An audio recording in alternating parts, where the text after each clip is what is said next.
All right, earnings season. You know what it's like, right? It's this quarterly flood of numbers, press releases, and let's be honest, a ton of jargon.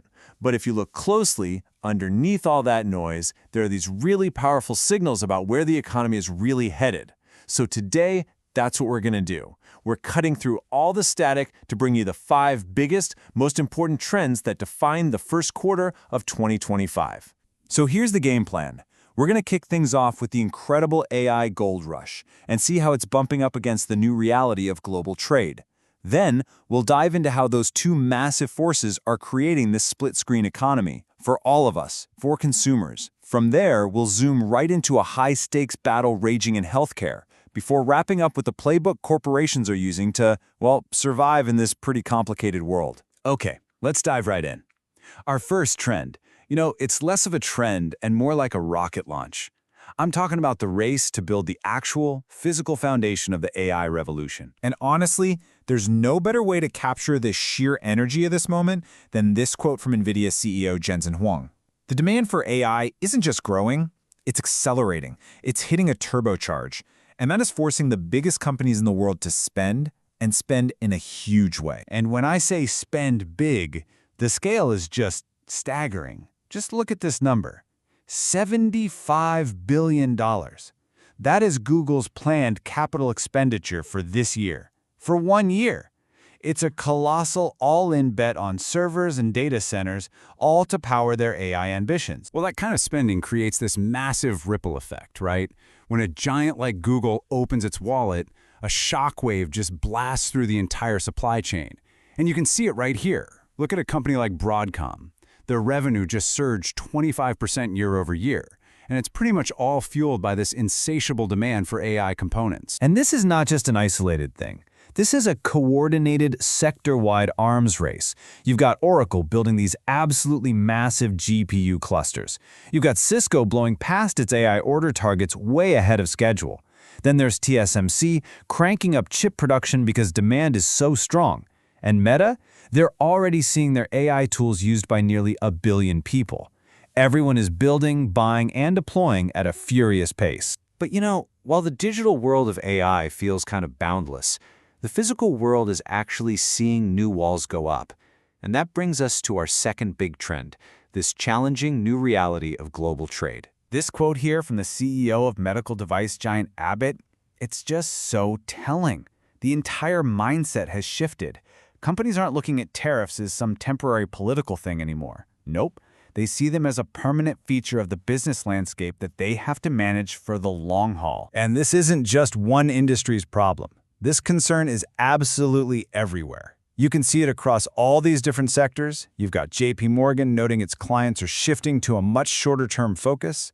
GE Aerospace is building more conservatism into its financial guidance. Cisco is actively modeling how tariffs are going to impact them. This is a top-of-mind issue for basically everyone. So the crucial point, the big takeaway here is this. Companies are fundamentally changing how they operate. You hear it from Eli Lilly's leadership, who said they decided years ago to move away from just pure efficiency and start building for resilience. It's not just about finding the lowest cost anymore. Now it's about security. It's about redundancy. And just like Abbott's CEO said, it's about getting your manufacturing as close as you possibly can to your customers. Okay, so these massive global forces, all this AI innovation on one side, all this trade friction on the other, they're having a very real impact on household budgets. And that leads us straight to our third trend, a stark and growing divide in how we as consumers are behaving. I mean, you really can't get a clearer snapshot of the U.S. economy than this statement from the CEO of McDonald's. It's not one story out there, it's two. High-income folks are still spending, but low-income consumers, they're pulling back sharply. And, as he pointed out, that pressure's now starting to creep up into middle-income families too. And you can see this split so clearly in the data. On one side, you have Bank of America reporting that the account balances for their high-income clients are up a healthy 5%. But then on the other side, you hear executives from companies like McDonald's, all the way to PPG, talking about how low and middle-income families are really getting weighed down by the cumulative hit of inflation. So let's drill down into one of the most dynamic sectors right now, healthcare. Because this is where all these forces, Innovation, global supply chains, consumer costs are all colliding in a huge battle for a multi-billion-dollar market. So the war for the obesity drug market is really playing out in 3 acts. Act 1, companies like Eli Lilly and Novo Nordisk create these absolute breakthrough medications. Act 2, they launch an all-out war for market share, for doctors, for patients. But Act 3, that's the trickiest. That's where they have to face the powerful gatekeepers, the pharmacy benefit managers, or PBMs, who ultimately decide which drugs get covered. You can just feel the tension in this quote from Lilly's CEO. So a major PBM decided to exclusively cover their competitor's drug, and he's basically questioning a decision that limits choices for patients and for doctors. It's a really high-stakes chess match with billions and billions of dollars on the line. And this number right here, this shows you just how incredibly high those stakes are. This is the year-over-year sales growth in Danish kroners for Novo Nordisk's obesity care division. 67%. That is an explosive, category-defining level of growth, and it explains exactly why the fight for every single prescription is so intense. Okay, so we've seen a technology boom, rising trade walls, a divided consumer, and just fierce industry competition. So how are corporate leaders actually responding to all this? Well, that brings us to our final trend, the modern corporate survival playbook. In this kind of environment, companies are basically spreading their bets.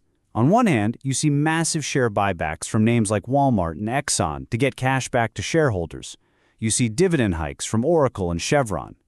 But at the same time, you see these huge investments in the future, like AbbVie's R&D spend and Google's CapEx, right alongside a super sharp focus on efficiency and cost controls at companies like SAP. So the crucial point is this. When the big picture, the macro environment, is this uncertain, you have to focus inward. You double down on the operational efficiencies you can actually control. You invest in the core innovations that are going to secure your future, and you reward the shareholders who are sticking with you for the ride.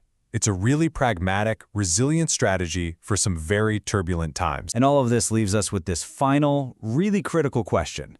We are watching these powerful, often contradictory forces pull the global economy in completely different directions.